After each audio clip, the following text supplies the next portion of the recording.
Hey hi very good evening friends clans and viewers, আমি স্মিতা। আমি আজকে এসেছি একটা টিপস নিয়ে, যে কোন কোন জিনিস কোনো মানুষের কাছ থেকে নিয়ে ইউজ করা উচিত নয়, মানে হায়ার করা বা নেওয়া উচিত নয়। ফার্স্ট লিস্টে ফেলি সল্ট বা লবণ বা সল্ট। তোমার বাড়িতে যতই ডেফিসিট হোক বা খুব প্রয়োজন বাড়িতে নেই, সেই অবস্থায় কিন্তু তুমি কারোর কাছ থেকে নিয়ে ইউজ করবে না। তাতে বাড়িতে অশান্তিমূলক পরিবেশের সৃষ্টি হয় এবং প্রসপারিটিও কমে।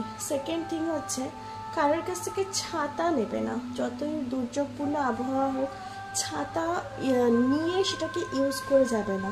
কেউ যদি ছাতা ধরে সেটা ঠিক আছে, কিন্তু ছাতা তার কাছ থেকে নিয়ে যাবে না, তাহলে তোমার বাড়িতে নেগেটিভিটি দেখতে পাওয়া যাবে। And as well as mustard oil, white oil, অ্যামিটিসিয়াস soybean oil, rice bran oil, যাই অয়েল হোক, কারোর কাছ থেকে নেবে না। সেখানে কিন্তু ফিনান্সিয়াল ক্রাঞ্চ তুমি বাড়িতে দেখতে পাবে। তাহলে এই জিনিসগুলো নিজের রেস্ট্রিকশন লিস্টের মধ্যে রাখবে। আমি আসছি